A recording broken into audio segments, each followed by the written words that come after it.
Gracias, muchas gracias. Pues hoy concluimos con nuestra serie sobre la lluvia. Y hoy vamos a hablar de la lluvia que produce. La lluvia que produce. Y produce tanto en la parte material como en la parte espiritual. Y yo quisiera orar para que Dios nos hable. ¿Qué les parece? Padre, yo sé que tu Espíritu Santo está con nosotros, que tu palabra es viva y eficaz y más cortante que toda espada de dos filos. Permítenos al leerla y ser expuestos delante de ella, para que tú hables a nuestros corazones, nos enseñes cuál es tu perfecta voluntad, nos muestres cuáles son tus propósitos y sobre todo nosotros podamos ponerla en práctica. En el nombre de Cristo Jesús, amén. Hoy vamos a hablar de la lluvia que produce y me llama la atención y es preocupante ver que México, hablando del tema de la producción y la productividad en todos los sentidos, desde el 2018 ha estado teniendo un decrecimiento sostenido. ¿Qué quiere decir esto? Cada año somos menos productivos, cada año producimos menos. Y mire que México, por ejemplo, está en los primeros lugares como producción de oro, de plata y de metales preciosos, pero parecería que no producimos nada, porque somos un país rico lleno de gente pobre. Y entonces surge la pregunta, ¿y en dónde está la bendición? Como lo veíamos cuando iniciamos esta serie, la lluvia bendice y Dios nos manda lluvias en abundancia. Pero parecería que el agua se fuera por la coladera, porque nos dicen va a haber recorte de agua, porque no hay agua, porque nos está secando el sistema Cutzamala, porque las presas se están secando, porque en el norte de la República no ha llovido y la poca lluvia que cae no alcanza, y se están secando las presas, y se están secando los ríos. Y uno dice, algo no está funcionando correctamente, porque Dios nos está bendiciendo con lluvia y nos ha bendecido de muchas maneras. Por ahí hay una anécdota, un chiste que durante la creación Dios fue distribuyendo riquezas a lo largo de los continentes y cuando llegó a México dijo voy a poner petróleo, voy a poner oro, voy a poner plata, voy a poner desierto, voy a poner bosque, voy a poner selva, voy a poner animales y plantas que solamente va a haber en México. Van a tener abundancia de peces y van a tener abundancia de frutas, de verduras que en ninguna otra parte del mundo hay. Y entonces el ángel Gabriel se le acercó y le dijo, oye Señor, ¿no se te hace que te pasaste con México? Le estás dando todo y hay países que no les diste nada. El Señor le dijo, espérame, pero es que allá puse a los mexicanos. Y a veces los mexicanos como que no sabemos asimilar las bendiciones de Dios. Todo lo que tenemos se nos va. Y yo sé que hay gente que también muchas veces vive de la misma manera. Hace unos meses atendía yo un matrimonio y el matrimonio se quejaba de que le estaba yendo mal, pero yo los había visitado en su casa y la verdad es que tienen una casa muy linda y vio que tienen carros buenos y se quejaron tanto y entonces yo le pregunté, oye, perdón por la pregunta, pero ¿cuál es tu ingreso mensual? Cuando me dijo la cifra, arriba de 70,000 pesos mensuales, dije, ¿sabes que muy pocas familias en México ganan esas cantidades? Muchos quisieran ganar lo que tú ganas, tener la casa que tú tienes, tener los autos que tú tienes, pero te quejas que te va mal. Me dijo, es que no me alcanza para nada. Aunque hay lluvia, no hay bendición. Aunque hay trabajo, algo está pasando. La lluvia no está produciendo. Y lo que dice Isaías capítulo 55, versículo 10 y 11, es entonces lo que nos tiene que hacer reflexionar. Dice, Así como la lluvia y la nieve caen de los cielos y no vuelven allá, sino que riegan la tierra y la hacen germinar y producir. ¿Qué hace la lluvia? Que la tierra, ¿qué? Produzca, la hace producir, con lo que dan semilla para el que siembra y pan para el que come. Así también mi palabra, cuando sale de mi boca, no vuelve a mí vacía, sino que hace todo lo que yo quiero y tiene éxito en todo aquello para lo cual le envié. Así que hoy vamos a ver la lluvia que produce y vamos a ver que la lluvia produce bendición tanto en lo material como en lo espiritual. Porque si no estamos sincronizados con Dios, no estamos conectados con Él, no estamos metidos en su sintonía, pues a lo mejor nos pasa como a México, que cae mucha lluvia, lluvias torrenciales, pero estamos secos. Como que es un absurdo. Cae tanta lluvia que muchas ciudades se inundan. Es que está cayendo demasiada agua. Pero al mismo tiempo nos estamos quedando sin agua, nos estamos secando. ¿A dónde se fue el agua que Dios envió del cielo? No la supimos aprovechar. A veces incluso hay personas o gobiernos que se quejan de la lluvia. Es que viene mucha lluvia y la lluvia está echando a perder la producción. A ver, dice Dios que la lluvia hace producir, pero quiere decir que nosotros estamos haciendo algo tan mal que en lugar de que la lluvia sea bendición y que la lluvia nos haga producir, por algún lado se nos está escapando la bendición. Y es que la lluvia tiene más beneficios positivos que negativos. La cuestión es que Dios envía la lluvia y a veces el ser humano no sabemos canalizar lo que Él nos da. La lluvia es primordial para que el agua que se encuentra en los cielos venga a la tierra y nosotros podamos tener agua de consumo humano para nuestra supervivencia, para nuestra higiene, para todo lo demás. Y además llena lagos y llena ríos y llena presas y a los acuíferos subterráneos y se van alimentando las plantas y los árboles. Y además el ser humano ha sido inteligente y con las presas genera electricidad cada vez que cae agua. Es decir, el agua sirve para muchas cosas. El problema es que no sabemos nosotros hacerla producir. Y a veces Dios nos bendice de muchas maneras. La cuestión es, ¿y nosotros qué hacemos con la bendición que Dios nos da? Si le estamos aprovechando, le estamos haciendo producir o se nos está escapando de las manos. Y el concepto de producción hace referencia a la acción de generar, de sumar, de multiplicar los productos. Y Dios hace producir la tierra. Y quiere decir que de un árbol se pueden cosechar varios kilos o decenas de kilos de frutas o verduras, hortalizas, todo tipo de vegetales que el ser humano necesita. Ya sea que se siembre maíz o se siembren granos o se siembre cualquier otra cosa. Pero Dios le dio al ser humano esa capacidad. De hecho, en el libro de Génesis dice que la primera actividad que tuvo el ser humano, ¿se acuerdan cuál fue la primera actividad a la que Dios puso a trabajar al ser humano? A cuidar ¿qué? La tierra. Y puso a labrar en el huerto al ser humano y ahí obviamente Adán lo tuvo que aprender a hacer.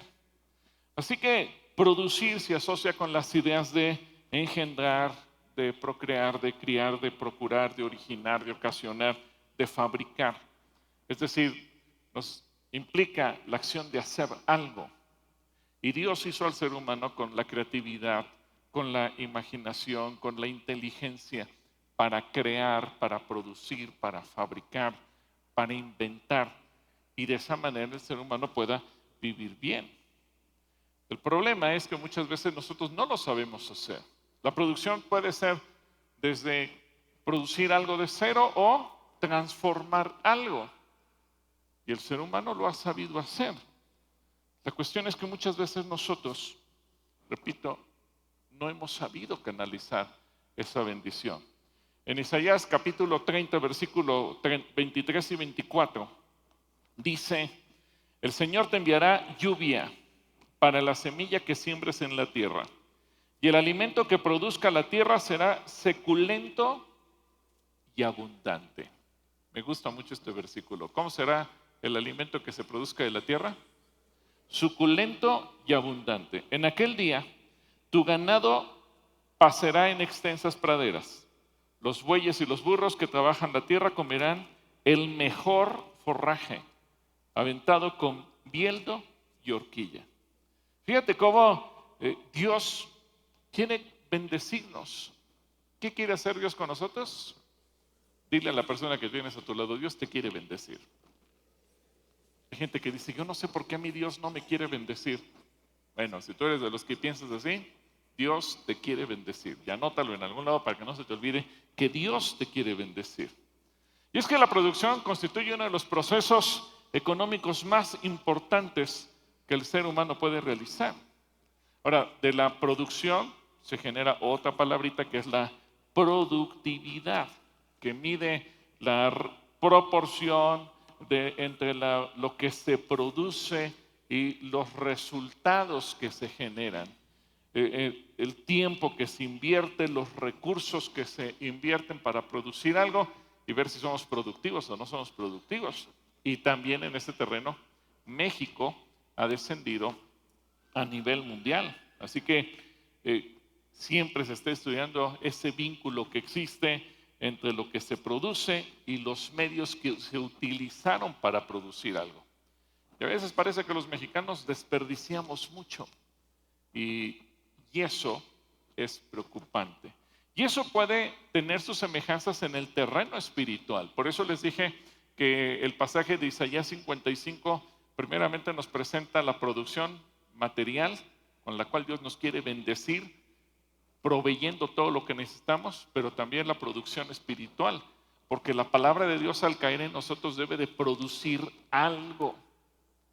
Y entonces uno se pregunta, a ver, una persona que tiene 1 año, 3 años, 5 años, 10 años, 20 años, 30 años de ser cristiano y está recibiendo la palabra continuamente y cada 8 días se congrega en la iglesia y lee la Biblia constantemente, pero no cambia su vida, algo está fallando, porque no se está produciendo nada.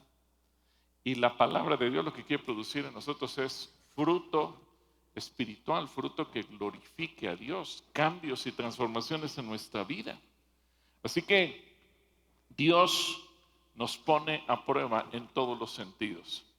En Isaías, vamos a regresar a Isaías 55, ahora vamos a ver del versículo 7 al 9, del 7 al 9, y fíjense lo que dice: que dejen los impíos su camino y los malvados sus malos pensamientos, que se vuelvan al Señor nuestro Dios y Él tendrá misericordia de ellos, pues Él sabe perdonar con generosidad. Primero dice, el pecador tiene que dejar sus caminos. Pero luego, ¿qué dice el siguiente versículo? El versículo 8. El Señor ha dicho: mis pensamientos no son los pensamientos de ustedes, ni son sus caminos mis caminos. Así como los cielos son más altos que la tierra, también mis caminos y mis pensamientos son más altos que los caminos y pensamientos de ustedes. ¿Se dan cuenta ustedes cómo Dios nos pone a prueba? Primeramente, a ver si sabemos pensar como Él piensa, si queremos caminar como Él nos dice que caminemos, o decidimos hacerlo según nosotros.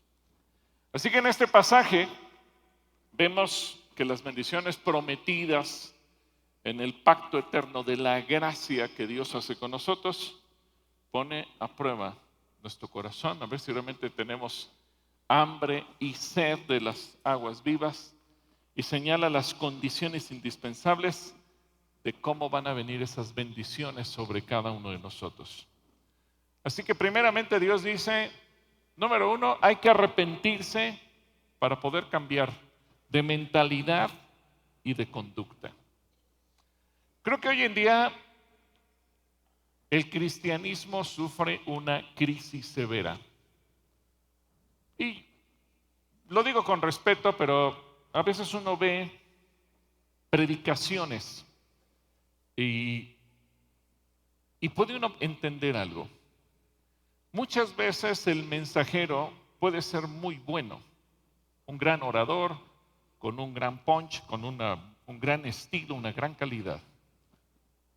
Pero muchas veces se nos está llevando a ver el Dios a nuestro modo, el Dios que yo quiero tener, no el Dios que es de la Biblia. Me explico. Una característica de Dios es que Él es santo. ¿Cómo es santo Dios? Santo. Y si Dios es santo, ¿qué cosa repele? El pecado. Él no puede convivir con el pecado, porque Jesucristo murió por causa de ¿qué? Del pecado. El castigo de nuestra maldad. Y son palabras incómodas. El castigo de nuestra maldad recayeron sobre Jesús. Y dice en la Biblia, no hay quien haya hecho lo bueno, ni siquiera uno. Pero entonces de repente decimos, no, pero entonces, pues Dios también es bueno y misericordioso. Y entonces pretendemos poner un Dios que no le importa el pecado, que convive con el pecado, que si vivimos en pecado no importa. De todos modos estamos con Él en comunión, porque queremos construir la imagen de un Dios a modo. No quiero dejar mi pecado, pero quiero estar cerca de Dios, pero no quiero que Él me rechace porque soy un pecador. Entonces fabrico una imagen del Dios que no le importa mi pecado. Por eso, la primera condición que Dios nos pone es arrepiéntete. ¿Qué nos pide Dios? Arrepentimiento. Dile a la persona que tienes a tu lado, Dios te pide arrepentimiento. Y el arrepentimiento incluye dos aspectos que son complementarios. Primer aspecto, dejar el pecado. Así de sensible, así de sencillo. ¿Qué es el arrepentimiento? Dejar el pecado. A veces decimos, pero es que se oye muy fuerte. Sí, evidentemente que se oye fuerte. Y es tan fuerte que el pecado le costó la vida al Señor Jesucristo. Y no su pecado, sino ¿cuál pecado? El nuestro, el mío, el de cada uno de nosotros. Por eso es tan importante dejar el pecado. Y para que haya la oportunidad de dejar el pecado, pues tenemos que cambiar de mentalidad. Abandonar los pensamientos antiguos, los pensamientos carnales, los pensamientos mundanos. Y el arrepentimiento verdadero se ataca de raíz.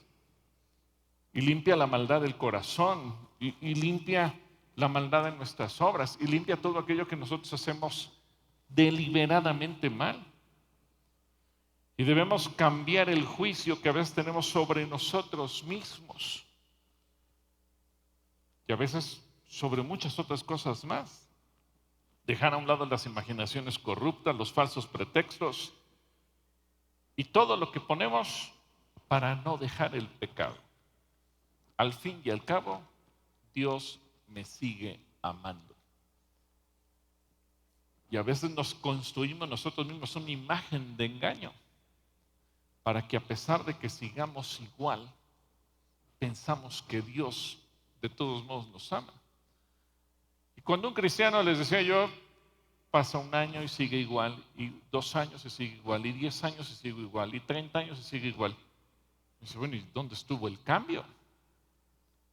Porque hemos tratado de vivir tan adaptados a la imagen que queremos construir de Dios, una imagen lejos de la Biblia, que Pues sí, a lo mejor hacemos un montón, pero no producimos cambio.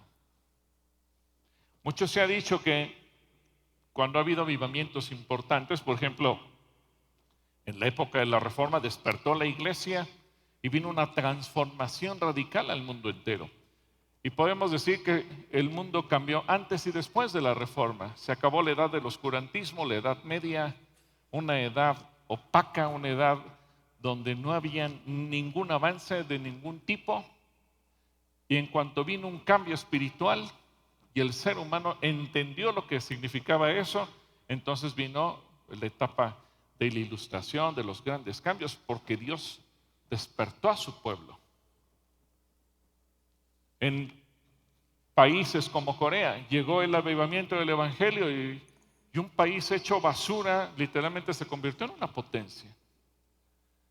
Pero luego es muy curioso el caso de América Latina, donde hay países que se rebasa el 55% de cristianismo, la mitad de la población o más de la mitad de la población se dice cristiana, nacida de nuevo, creyente en el evangelio. Pero es un país, o en general América Latina, somos un conjunto de países que aunque tenemos mega iglesias y hemos tenido avivamientos, no se notan. No se notan socialmente, no se notan culturalmente, no se notan en el estilo de vida. Y creo que la iglesia en América Latina es un ejemplo de que ha habido una lluvia abundante del Espíritu Santo sobre esta tierra, pero así como ha habido la lluvia, se nos ha ido y no ha habido cambios. Algo ha pasado, en algo estamos fallando. Pero el arrepentimiento tiene un segundo aspecto, que es volverse al Señor. Dejar el pecado, pero volverse al Señor. Al mismo Señor contra el que nos hemos rebelado. Volver a Dios, que es la fuente de vida. Volver a Dios, que es el que tiene compasión de nosotros. Y volvernos a Dios no solamente significa decir lo voy a adorar, es parte de, pero volvernos a Dios es imitar a Dios. Por eso dice la Escritura, si tu Padre es santo, tú tienes que ser ¿cómo? Santo. Y si eres santo, santifícate aún más todavía. Y entonces nos pone un reto. Si tu Padre es misericordioso, tú tienes que ser misericordioso. Y si tu Padre es generoso, tú tienes que ser generoso. Y entonces nos pone un desafío. Volverte a Dios es más que un acto místico. No solamente es el acto de que lo voy a buscar en una relación de oración, alabanza. Y repito, eso es fundamental, pero no se limita a eso. De nada me sirve orar todo el día si mi corazón está lejos de ser como el de Dios. De nada me sirve estar escuchando alabanzas de adoración todo el día si mi corazón no busca ser como el corazón de Dios. Si no quiero ser generoso, si mi corazón se cierra para con los demás, si mi corazón no busca vivir de la misma manera. Así que si miramos al cielo, miramos hacia Dios, vamos a encontrar ahí los pensamientos y los caminos de Dios. Por eso Él dice que sus caminos no son nuestros caminos y sus pensamientos no son nuestros pensamientos. El reto que tenemos cada uno de nosotros es tirar a la basura nuestros pensamientos para adoptar los pensamientos de Dios. Yo sé que es algo difícil, porque cómo tirar a la basura algo que he abrazado, algo que he abrigado, algo que he cuidado toda mi vida, y de repente decir, esto se va a la basura, porque no son los pensamientos de Dios, y quiero estar dispuesto a recibir los pensamientos de Dios en mi vida.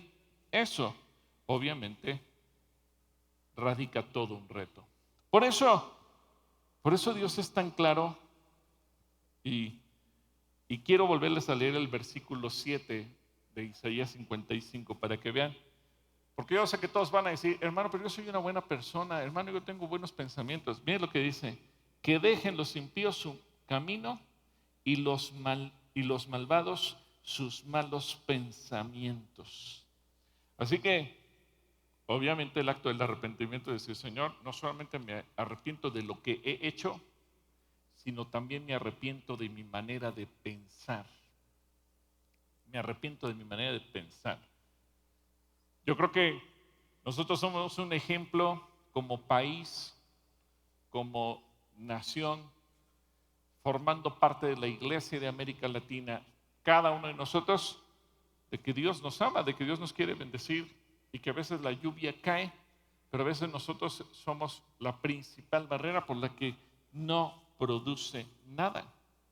Así que Colosenses capítulo 3, versículo 2 nos da la siguiente instrucción. Colosenses 3, 2 dice, pongan la mira en las cosas, ¿de dónde? Del cielo y no en las de la tierra. ¿Cuántos de ustedes ya dejaron de poner su mira en las cosas de la tierra? Cuesta trabajo, cuesta trabajo. Hermano, pero es que tengo que ver cosas que son terrenales, evidentemente. Pero es aquí donde Dios dice, a ver, aprende a pensar de manera diferente. Todo mundo piensa viendo lo terrenal. Y Dios dice, yo te invito a que aprendas a pensar viendo el cielo, viendo lo que Dios quiere hacer, preguntándole a Él. Y Dios es productivo. En Génesis capítulo 1, versículo 31, fíjense cómo nos pone la Biblia este ejemplo. Génesis 1, 31, hasta el capítulo 2, versículo 2, dice, y vio Dios todo lo que había hecho y todo ello era bueno. ¿Era bueno cómo? En gran manera. Cayó la tarde y llegó la mañana. Ese fue el día sexto. Así fueron terminados los cielos y la tierra y todo lo que existe. Dios terminó en el día séptimo la obra que hizo y en ese día reposó de toda su obra. ¿En cuántos días hizo el Señor los cielos y la tierra y todo lo que existe? En 6 días. Dios fue productivo. En un tiempo muy corto, Dios hizo absolutamente todo. Yo sé que algunos me dirán, oye, no, pero es que dicen la ciencia que son millones de años. Bueno, algunos dicen eso, pero en realidad la Biblia dice que Dios lo hizo todo. ¿En cuánto tiempo? 6 días. 6 días fueron suficientes para que Dios creara todo. Y Dios hizo al ser humano productivo. Dios te hizo a ti productivo. Dile a la persona que tienes a tu lado, Dios te hizo a ti productivo. Dile. ¿Cómo te hizo a ti? Productivo. Les quiero platicar el ejemplo de Nehemías. A ver, vamos a pensar en una situación.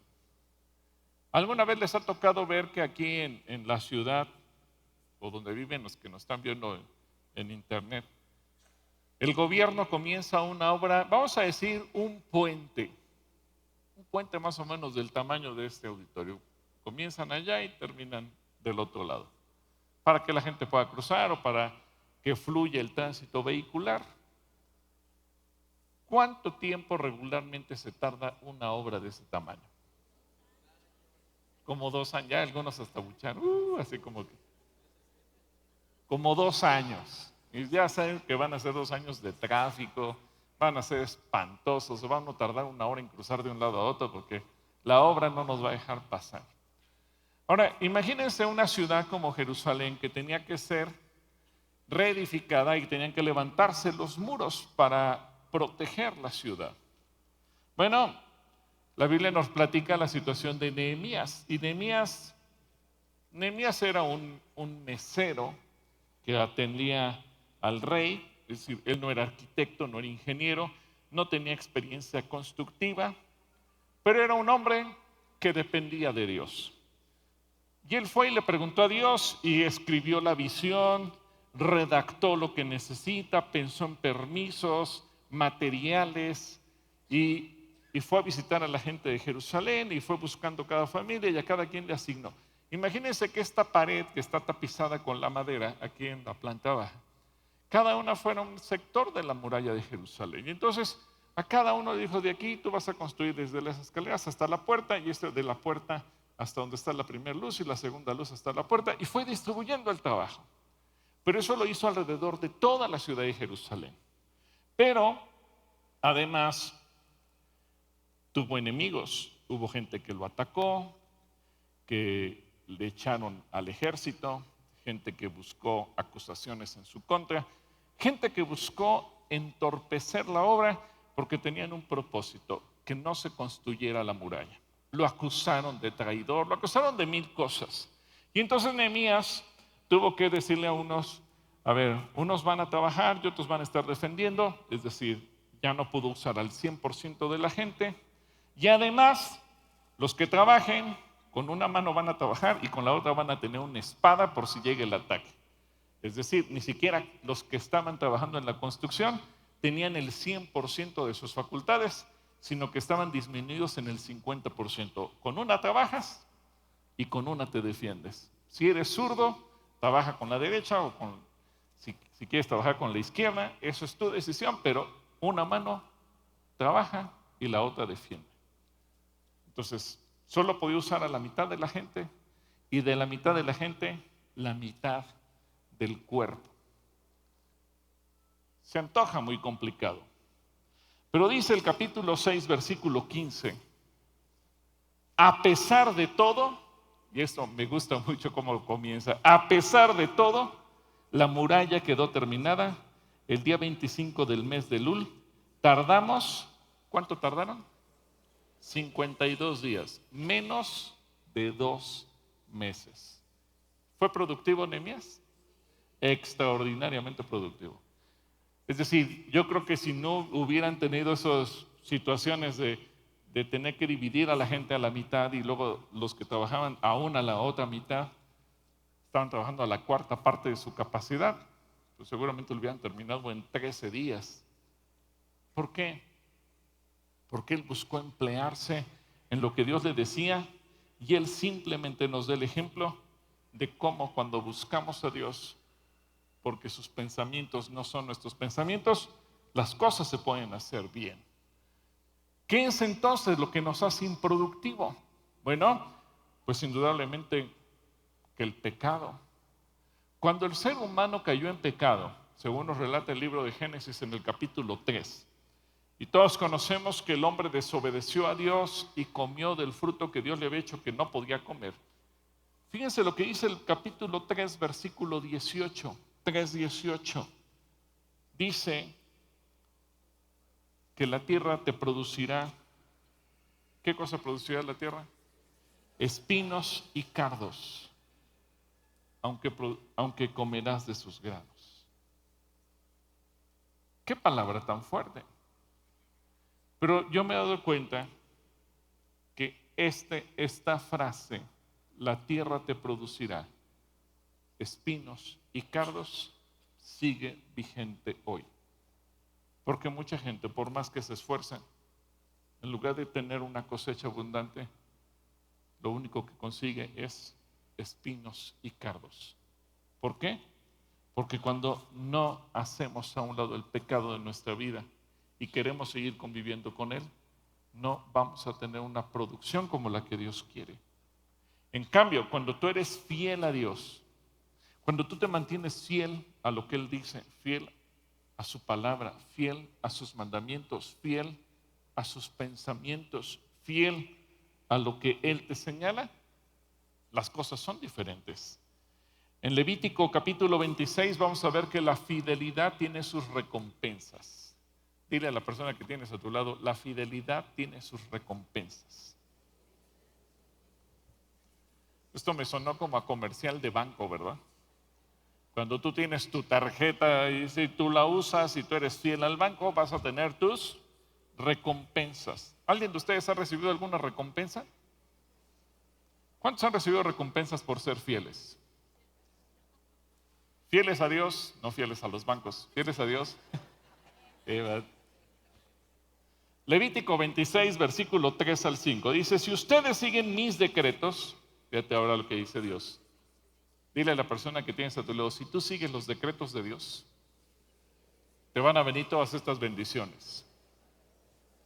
Así que leamos, si ustedes siguen mis decretos y cumplen y practican mis mandamientos, yo haré, fíjate lo que dice Dios que hará, yo haré que llueva a tiempo y que la tierra ¿qué?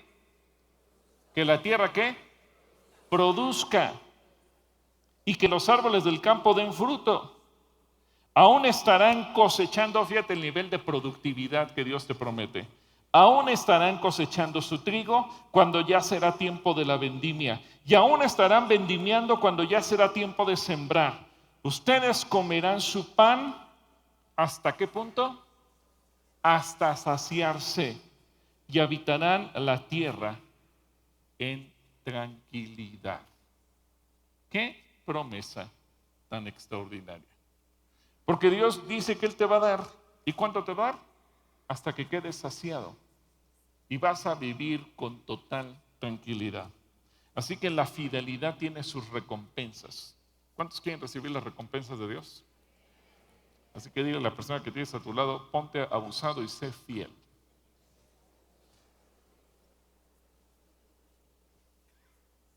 Ahora, eso puede entenderse en la parte en la parte material, pero vamos a entender la parte material.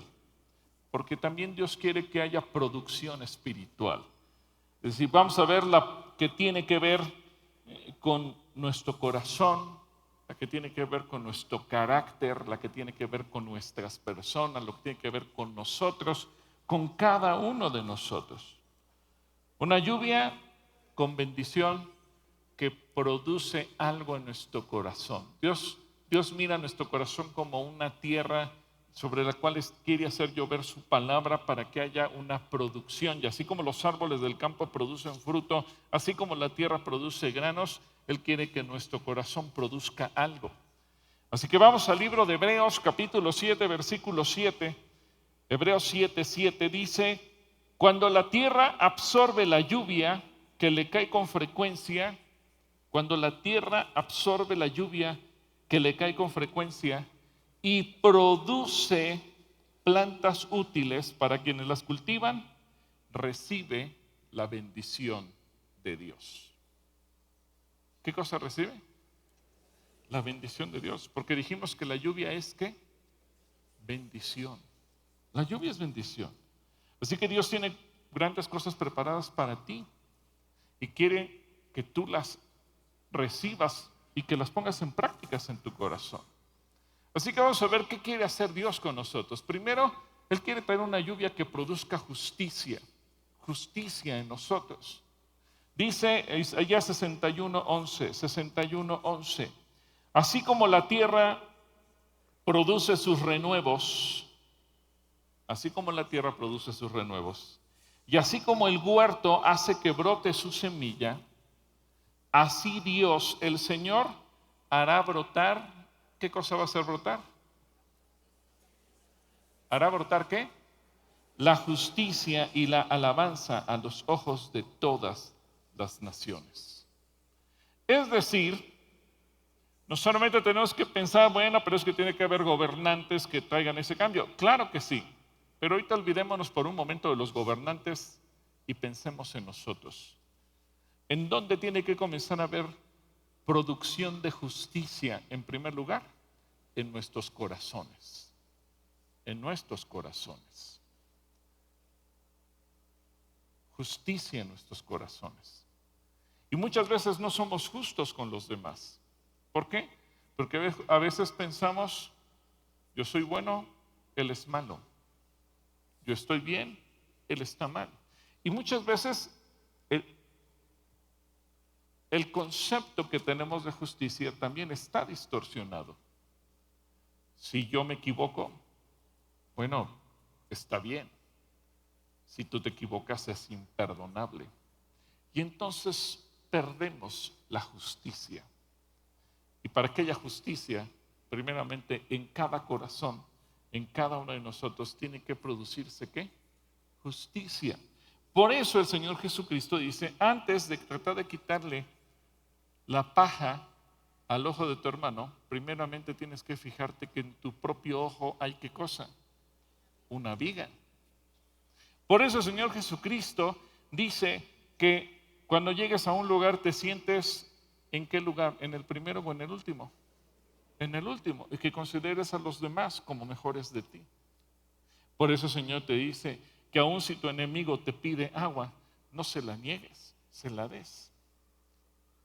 Por eso el Señor nos enseña que tenemos que aprender a amar a todos, aún a aquellos con los que pudiéramos tener problemas. Porque el Señor quiere trabajar con nuestro carácter. Y Él sabe que nuestro carácter muchas veces no se atreve a ser justo, sino injusto con los demás. A veces podemos pensar, yo no soy pecador, yo estoy bien, pero los demás están mal. Y la justicia implica una revisión y una transformación interna en cada uno de nosotros. La lluvia de la palabra de Dios quiere producir algo en nosotros.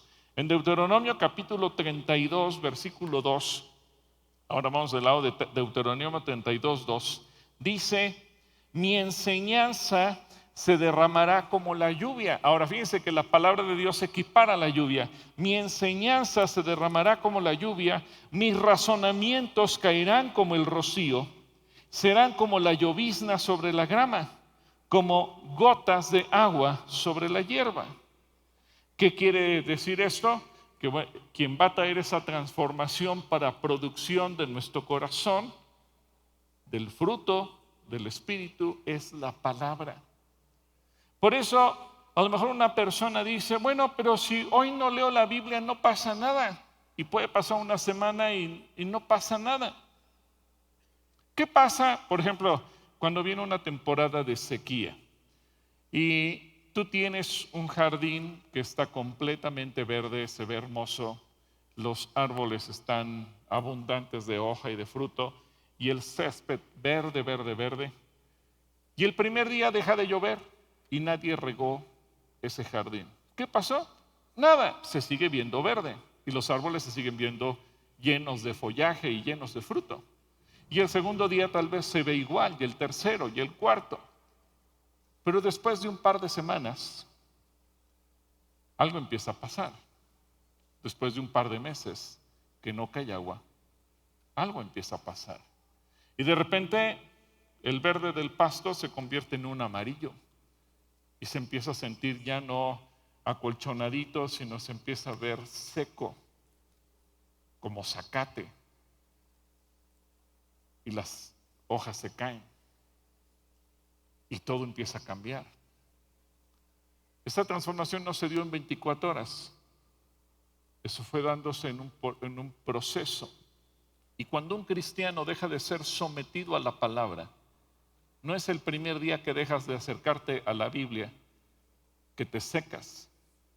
El problema es que tú piensas que no pasa nada y dejas un segundo, un tercero, un cuarto, un quinto, y llega un momento en que ya te sientes seco. El primer mes a lo mejor dices, pues ahí la llevo. Pero después de unos meses, dices, algo está pasando que todo se está secando. ¿Qué falló? Que dejamos de recibir la palabra de Dios. Mucha gente le ha pasado lo mismo desde la pandemia. A lo mejor dejó de congregarse y dijo, bueno, pues no pasa nada. Pero a lo mejor después de un tiempo dice, yo no sé qué pasa, que mi vida está seca, mi corazón está seco. ¿Qué le faltó a ese corazón? La palabra. Y es que el Señor Jesucristo dijo en Mateo 24:35, el cielo y la tierra pasarán, pero mis palabras no pasarán. ¿La palabra de Jesús qué? No pasará. Así que tú y yo todos los días necesitamos la palabra de Dios. Dile a la persona que tienes a tu lado, necesitas la palabra.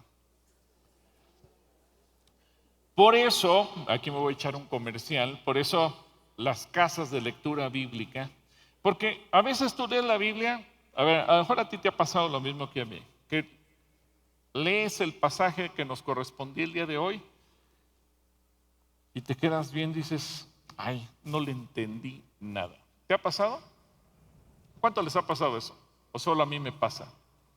Yo creo que nos pasa a todos, ¿verdad? Que lees un pasaje y dices, no le entendí, y lo vuelves a leer. Y a lo mejor lo vuelves a leer una tercera vez.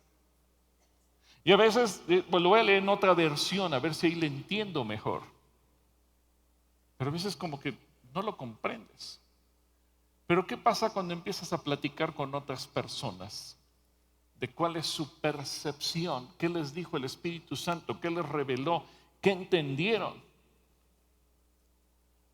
Y entonces cuando empezamos a intercambiar opiniones, a lo mejor la otra persona hace clic con la idea que tú tenías y entonces te cae la revelación. Y ahora ya entendí de qué se trata. Porque es cuando compartes la palabra.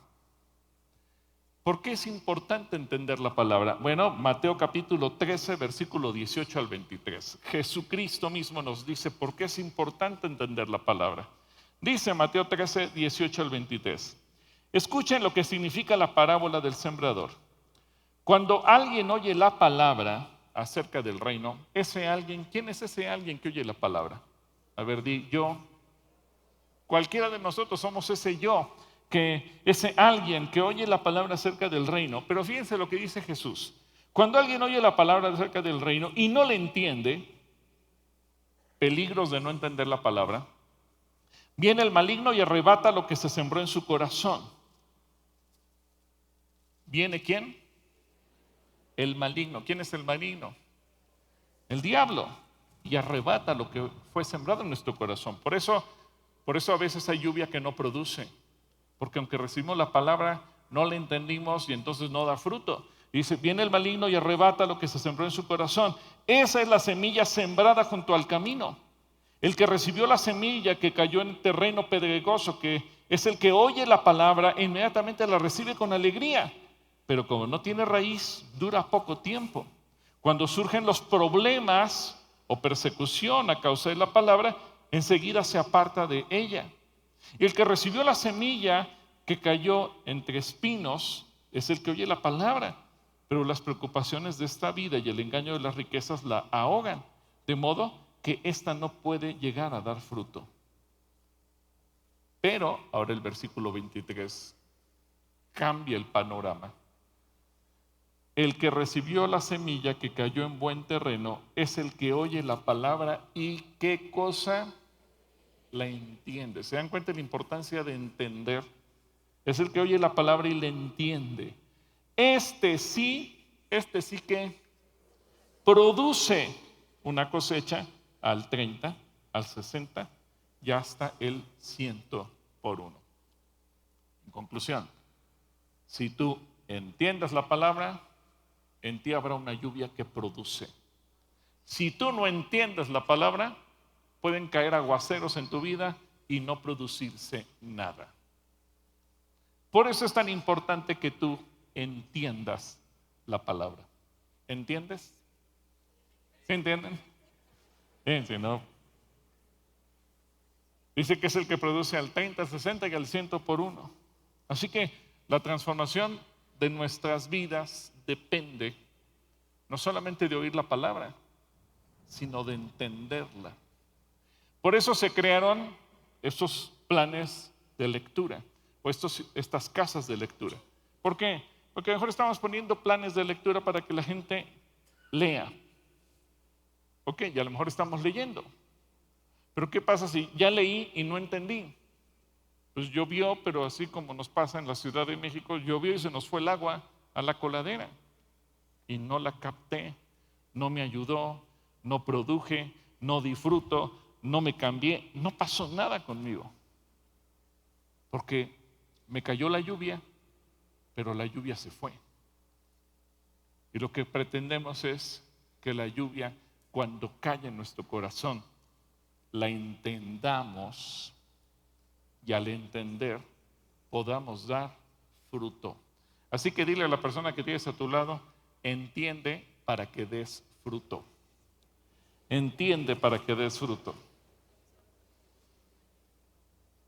Así que el Señor Jesucristo nos reta para que tú y yo seamos productivos en nuestra vida espiritual. Juan capítulo 6, versículo 63 dice, el Espíritu es el que da vida. La carne para nada aprovecha. Pero luego ve lo que dice aquí. Las palabras que yo les he hablado son espíritu y son ¿qué? Vida. Dios quiere que tú y yo tengamos ¿qué? Vida. ¿Y qué clase de vida? En abundancia.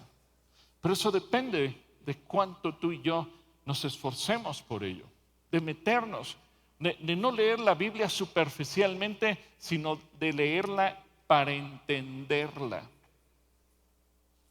Ya el Señor Jesucristo nos explicó, hay una diferencia abismal entre el que la lee y la entiende y el que la lee y no la entiende.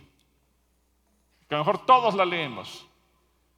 El problema es que si no la entendí, no me sirvió de nada. Si la entendí, voy a producir fruto. Y finalmente Romanos 10:17 dice, así pues la fe resulta por oír el mensaje y el mensaje llega por oír la palabra de Cristo. Qué importante que tú y yo podamos hacerlo. Así que Dios quiere que tú seas una persona que produzca fruto espiritual para que de esa manera Dios produzca en tu vida el fruto material que también tiene prometido para ti. Isaías 46:10, con este versículo termino. Isaías 46:10. Yo anuncio desde un principio lo que está por venir. Yo doy a conocer por anticipado lo que aún no ha sucedido.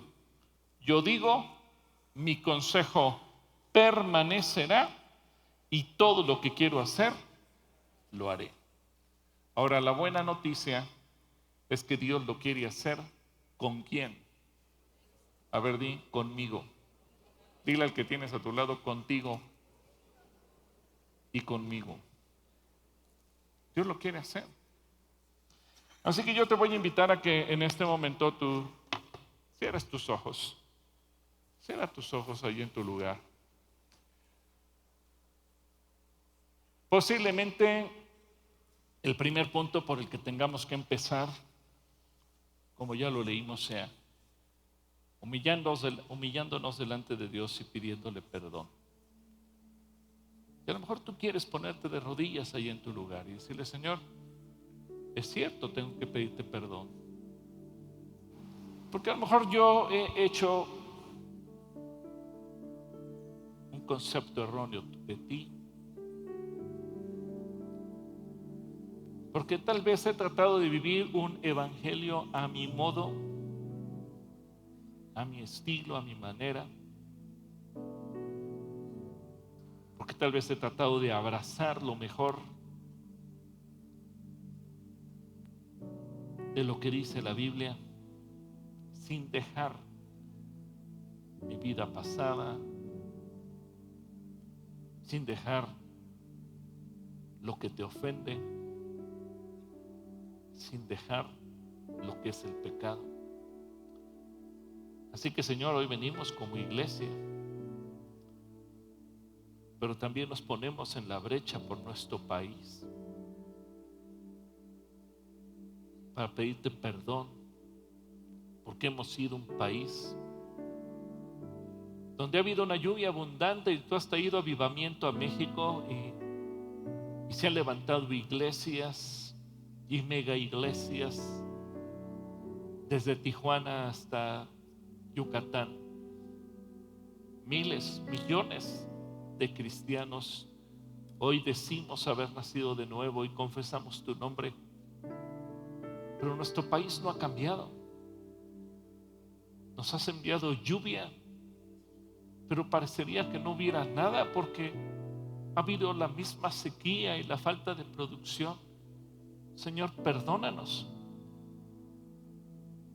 porque como iglesia, aunque hemos sido grande e importante,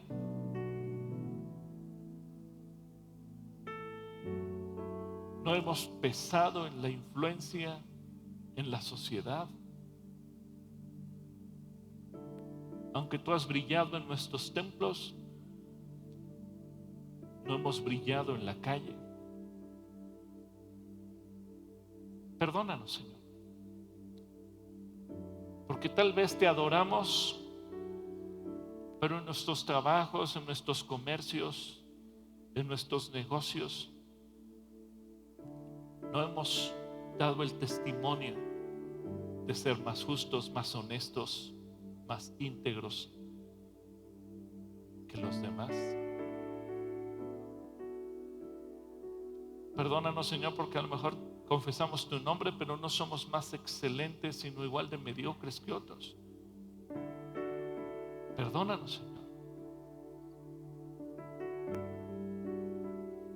Porque tal vez hemos abrazado el Evangelio como una religión y no como un cambio de vida.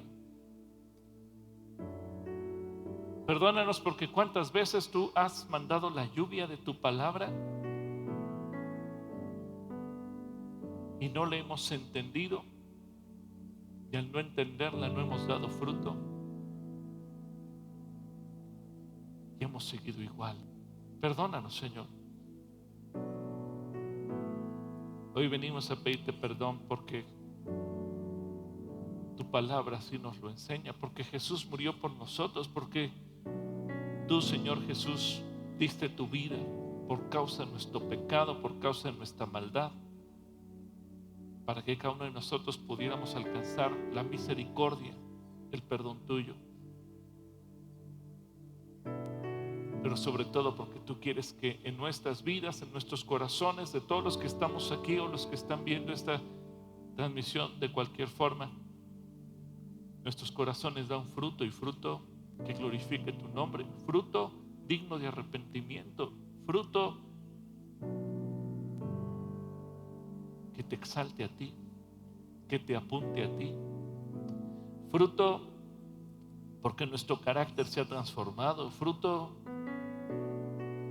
porque nuestros pensamientos se han transformado, porque nuestra forma de vivir se ha transformado. Aquí estamos, Señor, rogando que la lluvia que produce sea la lluvia que caiga sobre nosotros, en nuestras vidas, en lo personal, como iglesia y como país. Gracias, Señor, porque tú nos pones ejemplos extraordinarios en tu palabra, y por esa palabra es que hemos de vivir.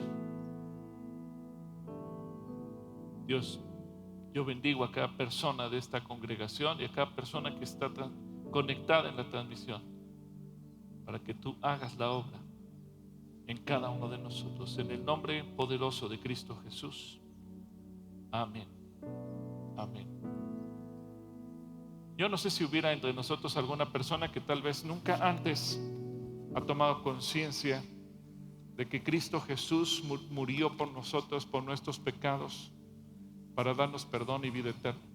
Y si hubiera alguna persona en esa condición que dijera: yo quisiera tener el perdón de Dios para alcanzar la vida eterna, yo te invitaría a que te pusieras de pie para que pudiera orar por ti. Si alguna persona dijera: yo quiero tener el perdón de Dios para la vida eterna, si estás en la parte de arriba o en la parte de abajo, que te pongas de pie y me